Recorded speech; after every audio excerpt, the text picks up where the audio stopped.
Eu acho que eles estavam tocando no ritmo de baião, é isso? Gostei desse negócio, né? É reggae? É reggae. É porque eu me lembro, pode sentar, queridos. Eu me lembro que quando feito um estudo a respeito dos hinos, e nós aprendemos que os hinos, quando foram cantados, eles eram no ritmo popular. E era o ritmo como se fosse, eu não sei se estou exagerando, eu posso estar errado nisso, se eu estiver errado, você já me perdoe de antemão, mas era como se fosse no ritmo de forró. É como se fosse o funk hoje, na época em que ele foi escrito e cantado. Ele era um absurdo para o pessoal da época, porque o ritmo tocado era o ritmo que tocava nos bares e esses lugares tais. Então, até a introdução do hino dentro da cultura religiosa da sua época foi algo que trouxe alguns embaraços para algumas pessoas dentro da igreja, né? E é legal, né, você ouvi-lo no ritmo, aí é um reggae, mas de short, sei lá o que, né? Eu tento falar algumas coisas, eu penso uma coisa, não sei se estou falando correto em relação de ritmo, mas glória a Deus, amém.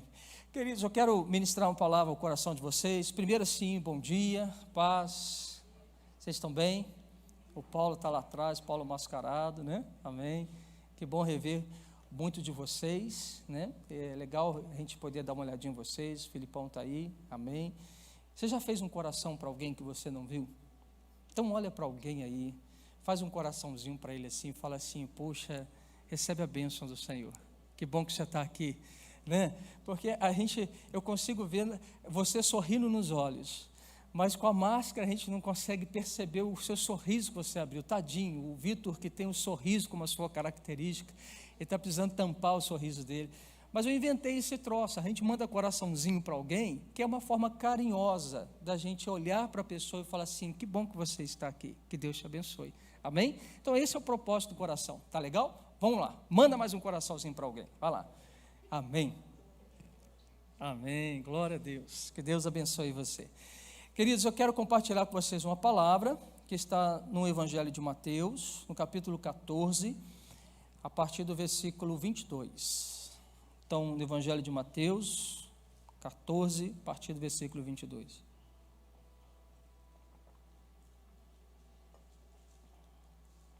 À medida que você encontrar, então, glória a Deus, só para a gente iniciar a leitura, tá bom?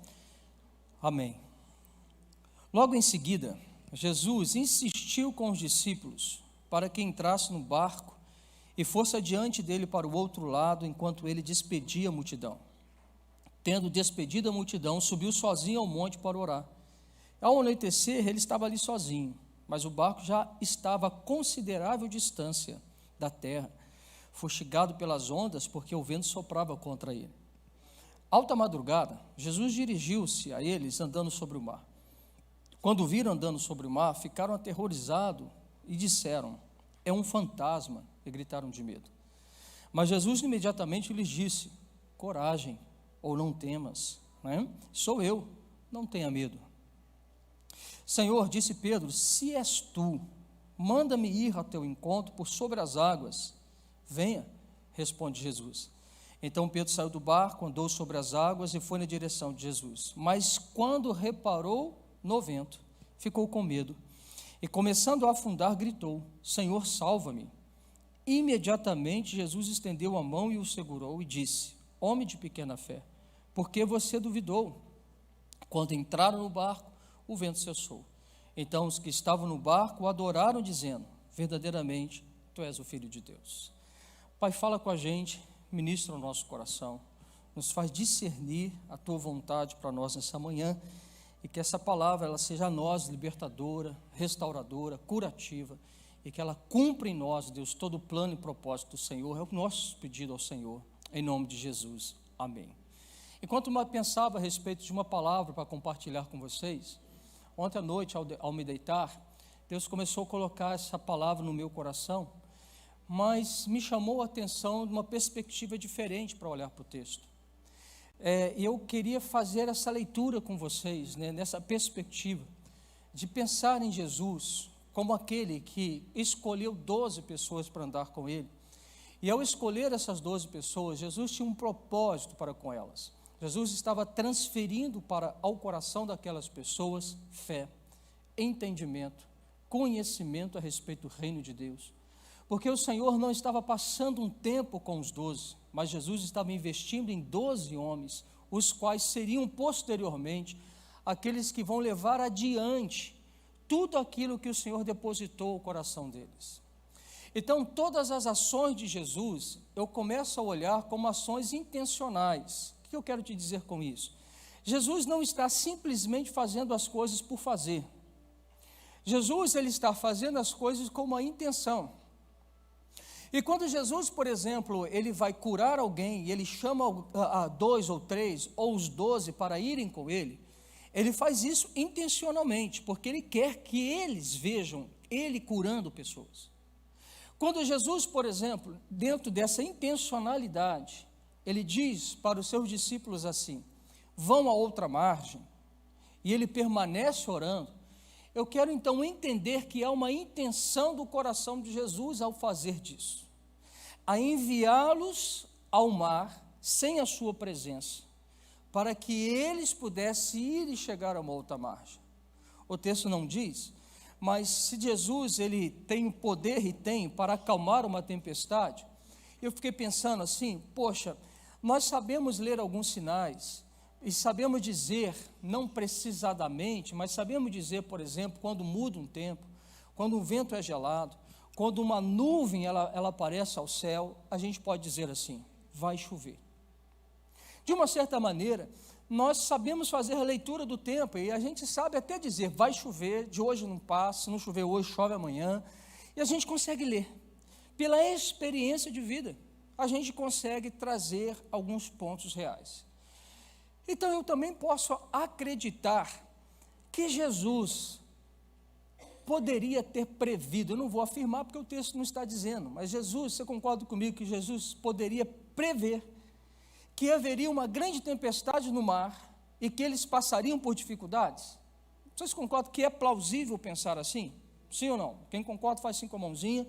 Então é plausível que Jesus sabia de antemão que naquele dia, quando eles fossem navegar a uma outra margem, eles encontrariam por uma tempestade, e aqui parece que é uma tempestade de vento, um forte vento que está agitando as ondas do mar. Bom, se a gente trabalha dentro de uma intencionalidade, a proposta então de manhã é trabalhar essa intencionalidade com vocês, então eu posso perceber que Jesus está gerando ao coração dos seus discípulos um crescimento de fé, um amadurecimento. Jesus está deixando que os seus discípulos passem por uma experiência que vai gerar neles crescimento e vai enraizar neles a fé. Então, Jesus envia os seus discípulos, ele está orando, e lá pelas tantas, na alta madrugada, tudo muda. O que estava sendo fácil de trafegar, agora é difícil. O que iniciou-se bem, o que começou com um céu de brigadeiro, com mar calmo, de repente, uma tempestade muda uma realidade. E aquela realidade, ela se torna tão absurdamente violenta, que passou pela cabeça de todos os discípulos o fim das suas vidas. Eles lutaram com todas as forças que eles tinham para lutar, já estavam cansados de lutar, e certamente na mente daqueles homens passou o seguinte: acabou-se para nós.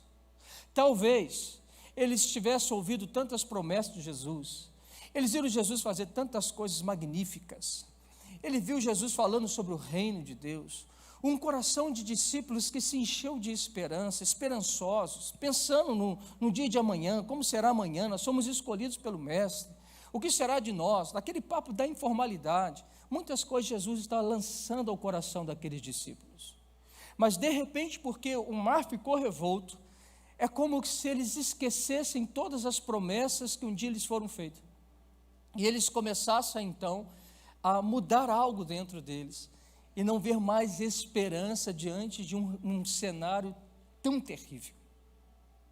Então veja, se Jesus então envia os seus discípulos, e ele não está presente, E parece que Jesus ele vai deixar e vai esticar os seus discípulos até o limite que eles conseguem suportar. Até o limite que as suas forças elas estão quase se esvairindo. Porque num determinado momento Jesus entra em cena. Ele vem andando por sobre as águas. E porque eu imagino que esse é o limite deles. Porque quando eles veem Jesus andando por sobre as águas, eles começam a ver fantasma. E quando eles veem Jesus, a provisão chegando na vida deles, eles não entendem provisão, eles entendem como agora acabou de vez. Agora vem fantasma com a gente. Talvez numa mentalidade mais atual, hoje, para a gente entender, porque segundo o cântico ou o imaginário daquele povo na época, eles entendiam que o mar, o oceano, era morada dos demônios. Então, provavelmente, eles estão lidando com algumas crenças do coração deles, das quais o mar está cheio de demônio. É como se nós hoje correspondesse às dificuldades que nós passamos na vida, falando assim: o inimigo está furioso, o diabo se levantou contra a gente. É a mesma linguagem que nós utilizamos nos dias atuais, que provavelmente eles estão usando naquele tempo. O inimigo se levantou para nos impedir. E de repente, quando ele vê Jesus andando sobre a água e não discernem que é Jesus, de repente eles estão pensando assim: pô, é o próprio demônio. Agora a besta se emergiu do mar, está vindo contra a gente e vai acabar com a gente. Eles ficam em pânico. Eles ficam mortos de medo. Eles ficam congelados.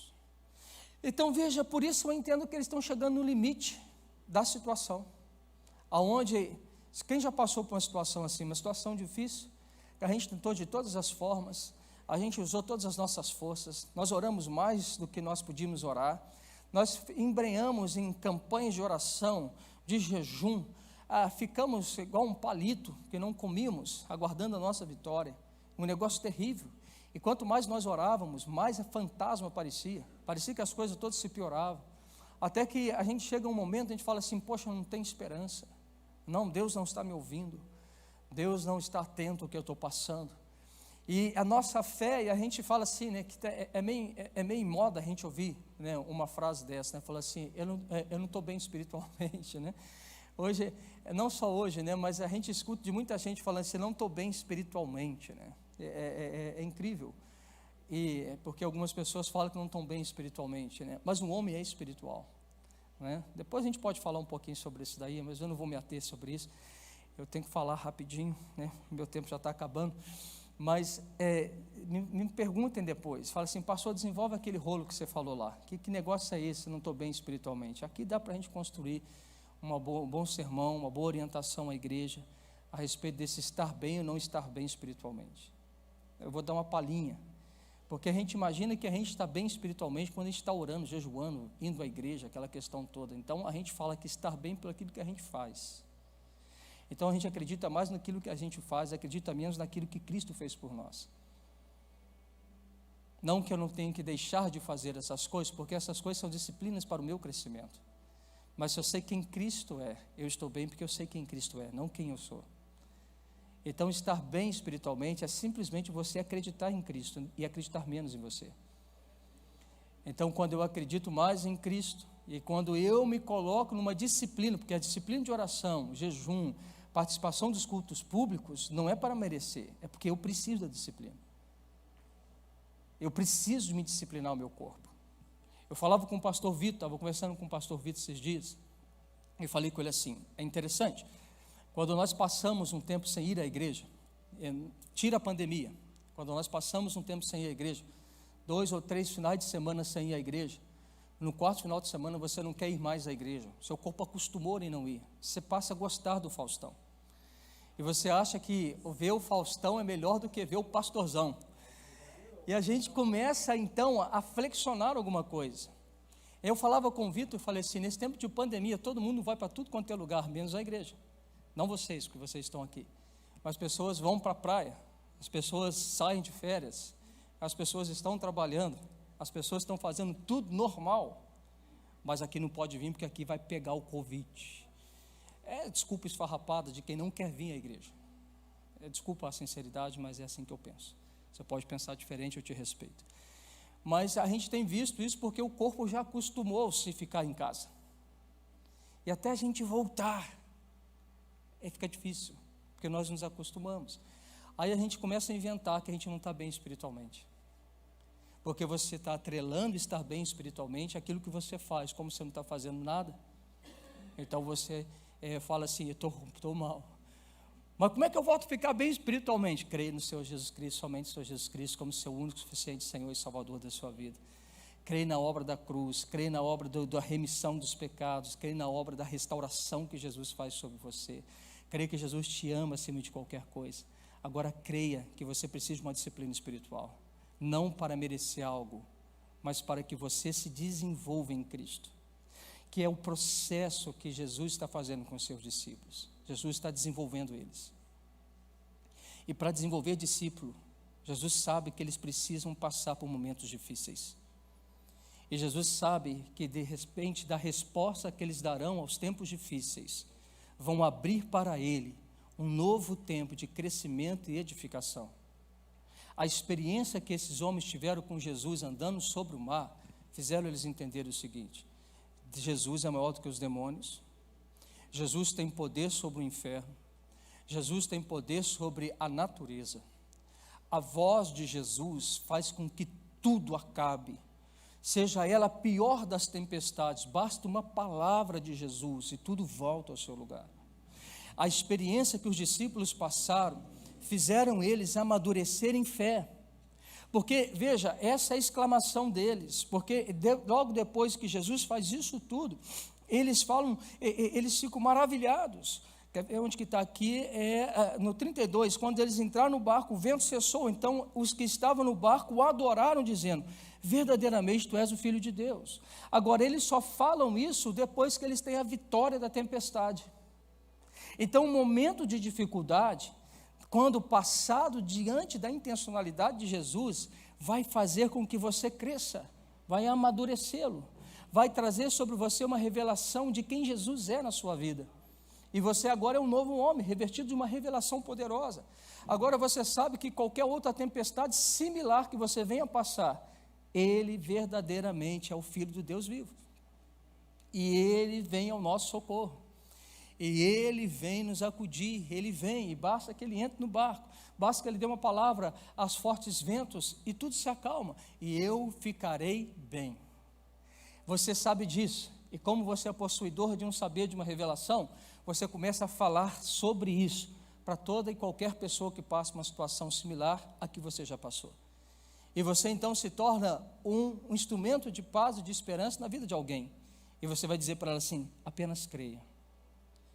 O Senhor é Deus, e Deus vai fazer com que a tempestade da sua vida se acalme. Aquela pessoa está desesperada, ela está vendo fantasma para tudo quanto é canto, ela não tem mais uma expectativa de vitória, ela já está a derrota em pessoa. Mas alguém que passou por um tempo que foi esticado, vai ser usado por Deus para esticar uma outra vida. E aí eu vou falar olhando nos olhos: eu sou prova viva disso. O Senhor me fez vencer, e o Senhor vai fazer você vencer. Agora, no meio de um tempo tão esquisito como nós estamos vivendo, no meio de um tempo de muitas tempestades, nós temos aqui algumas pessoas que pegaram o bendito do Covid. Quantos de vocês já pegaram esse negócio? Levanta a mão, deixa eu ver aqui. O Léo lá, o Léo pegou, né, Léo? Foi terrível, não foi? Eu estava conversando com uma pessoa e ela falou assim: eu até escrevi uma carta me despedindo da minha família, porque aquele dia eu pensei que eu ia para a glória. Algumas passam, por exemplo, o Vitor, né? Deve ter pego esse negócio, mas ele é o Hulk. Então o Hulk não vai ser atingido por isso, né? Ele nem teve nenhum sintoma a respeito do Covid. Então algumas pessoas, elas relatam, por exemplo, pessoas que perderam, como a Renata, perdeu o seu pai, que não pôde sepultar o pai. Como é terrível, como é terrível a gente lidar com uma situação dessa, tão nova e tão estranha, que nos furtou de até mesmo despedir das pessoas que nós mais amamos. É uma tempestade. Agora, veja, a Renata está aqui, O Kim passou junto, vai perder um dedo também, né, Kim? Estão aqui. Não que eles não tenham sido golpeados no coração, não que a saudade não aperta no coração deles, mas eles estão firmados na rocha que é Cristo. Estão sendo esperança para quem não tem esperança. Então eles podem dizer que apesar de uma tempestade dessa, confie no seu Deus. Deus te dá esperança. Então nós precisamos de pessoas assim. Nós precisamos de pessoas que verdadeiramente elas se tornam esperança para alguém. Comunicam uma verdade ao coração de alguém. Mas essas pessoas que comunicarão verdades a alguém, certamente serão pessoas que vão ter um legado de história, de superação de momentos difíceis. Então, quando eu estiver passando por um momento difícil, pensa o seguinte: o Senhor Jesus está te esticando. O Senhor Jesus, na intencionalidade dele, tem te visto, tem te conhecido. E no momento certo, de quem? Seu ou dele? Dele. Ele vai vir andando para entrar no seu barco, para entrar na sua situação e dar uma ordem de comando para que a tempestade ela cesse e você possa alcançar a próxima margem. Mas na próxima margem, se você continua vendo a história, uma nova cena, o endemoniado de Gadara aparece em cena.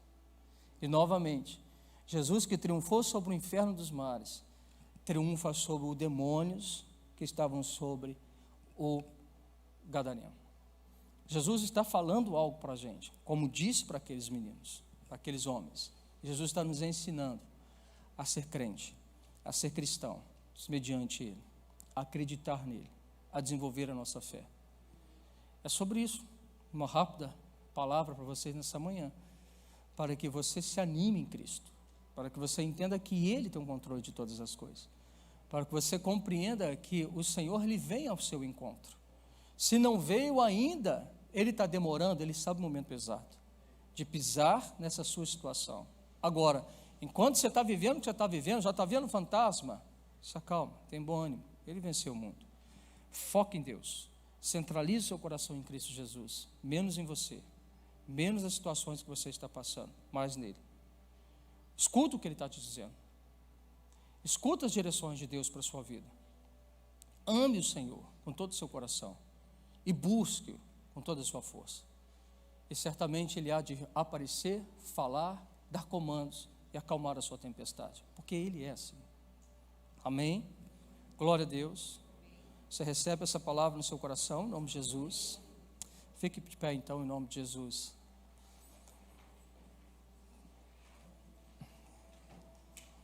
Gostaria que você fizesse uma oração. Vitão, vem cá, amigo. Nós vamos estar consagrando os elementos desta ceia. Mas antes de consagrar os elementos da ceia, como você está?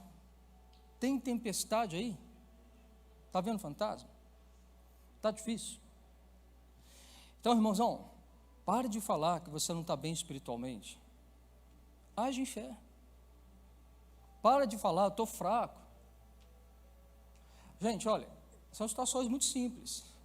Quem já ficou um bom tempo sem comer? Já ficou, Felipe, um bom tempo sem comer? Você come toda hora, né, Felipe?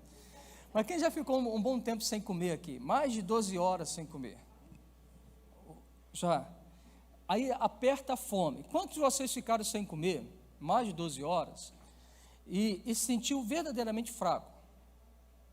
Até para você subir uma escada, você ficava ofegante, fraco. É aquela sensação que parece que você está sendo sugado, né? Então, arrancando de você sua força. Alguém já esteve nesse lugar de sentir a sua força indo embora? Já? Faz assim com a mão, gente. Deixa eu ver. O que você fez então? O que você fez depois? Porque você não morreu, você está forte aqui. O que você fez? Você comeu. E depois que você comeu, o que aconteceu com você? Voltou a força, igual o Popeye, né? Aí você ficou, a cor voltou no seu rosto, você sentiu energia entrando dentro de você, você ficou bem disposto. Por quê? Porque você? Então, irmãozão, está mal espiritualmente? Vai comer. Aí eles ficam olhando para a gente e falam assim, olha por mim porque eu estou mal espiritualmente. Desculpa a expressão forte, tá? Vagabundo, vai comer. Come. Vinde de graça, está lá, come. Ora por mim, bendito, você não precisa de oração, você precisa comer. Está entendendo isso? É tão simples, a gente resolve assim, simples e prático. Não tem cartilha. Como ficar bem espiritualmente? Você tem que se alimentar. Só isso. Não tem segredo. Está entendendo? Amém?